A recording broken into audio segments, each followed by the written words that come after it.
El gas de la risa, de diversión de caballeros a sedante dental.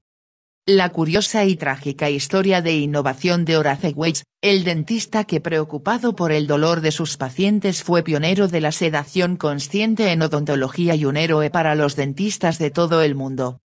A pesar de los adelantos e innovaciones en odontología, las extracciones dentales siguen siendo uno de los tratamientos que más imponen a las personas con miedo al dentista. Y si hoy día pasar por el sillón dental para una extracción es, para algunas personas, una mala experiencia, hasta principios del siglo XIX, esta intervención era directamente espeluznante. Los sacamuelas de la época se valían de toda clase de enormes pinzas, ganchos y alicates, capaces de romper o astillar la mandíbula del paciente, o incluso extraer más dientes de los que se proponían. Y por supuesto, sin ningún tipo de anestesia. Los pacientes de los dentistas decimonónicos debían soportar el intenso dolor sin ninguna ayuda, más allá de los licores fuertes. Fiestas de óxido nitroso o gas de la risa. Lo curioso es que en aquella época ya se conocía muy bien un potente sedante, aunque a nadie se le había ocurrido usarlo con ese propósito, sino como una droga recreativa. Se trata del óxido nitroso, o más conocido como gas de la risa. Igual que ocurre hoy, quienes lo inhalaban reían a carcajadas por cualquier motivo y disfrutaban de una gran sensación de ligereza y bienestar.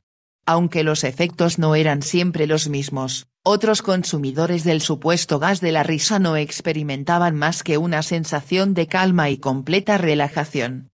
El óxido nitroso hizo verdadero furor en las primeras décadas del siglo, primero en los salones de los aristócratas británicos y después en reuniones y exhibiciones populares por todo el mundo.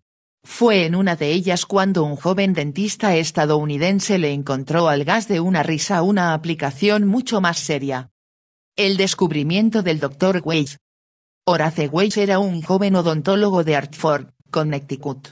Brillante en su profesión, Weiss era en cambio enormemente sensible al dolor de sus pacientes, no podía soportar los gritos y sufrimientos que les causaba en las extracciones, y estuvo en varias ocasiones a punto de abandonar su carrera por ello.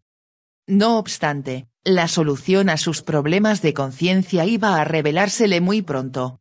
En una exhibición del gas de la risa a la que asistía con su esposa, Weiss observó que uno de los voluntarios que había inhalado el gas, se había hecho una enorme herida en la pierna. Y no se había dado cuenta hasta que alguien se lo señaló. Decidido a explorar las posibilidades del óxido nitroso como sedante bucodental, Weiss no quiso esperar y experimentó consigo mismo. Después de inhalar el gas, se hizo extraer una de sus muelas del juicio. Apenas sintió nada. Emocionado, Weiss practicó una docena de extracciones a pacientes que habían tomado gas de la risa, con el mismo resultado, nadie experimentaba dolor alguno. Había hecho un descubrimiento sensacional y era el momento de darlo a conocer al mundo. Ridículo y olvido. La prueba de fuego iba a ser una demostración frente a estudiantes y profesores de medicina de la Universidad Harvard. Todo estaba preparado, el público expectante. Y en cuanto el Dr. Weiss se dispuso a practicar la extracción, el paciente comenzó a gritar. No se sabe qué pudo pasar. Parece que incluso el propio paciente aclaró que no chillaba de dolor, pero ya se había armado un revuelo tremendo entre el selecto público de Harvard, que tomó la idea de Weiss por un disparate y a él como un farsante. Perseguido por la vergüenza y el ridículo de sus colegas, Weiss acabó abandonando la odontología y dedicándose a la venta ambulante. Acosado por problemas económicos, mentales y su adicción a otro analgésico que estaba de moda en la época, el cloroformo, el Dr. Weiss terminó con su vida en 1848. Reconocimiento. No obstante, su descubrimiento no iba a pasar desapercibido. Poco a poco, los dentistas norteamericanos fueron extendiendo la práctica de sedar a sus pacientes con gas de la risa, y en unos años, ya era una práctica generalizada. En 1864, 20 años después de su muerte, La Asociación de Dentistas Americanos le conmemoró como el descubridor de la anestesia moderna y premió a su familia con $100.000 de la época, un reconocimiento al que se unió la American Medical Association 6 años más tarde.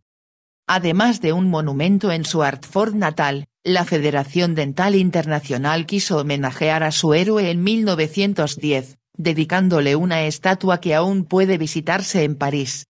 La sedación dental hoy.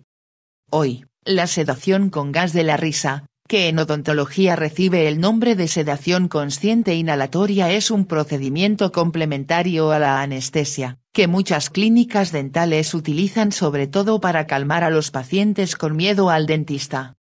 Aunque hoy los protocolos y los aparatos son muy distintos a los del siglo XIX, y la dosis se controla de forma mucho más precisa, el principio de la sedación consciente inhalatoria es exactamente el mismo que descubrió el Dr. Weiss, el primer dentista que, preocupado por el dolor de sus pacientes, fue el primer innovador de la odontología moderna.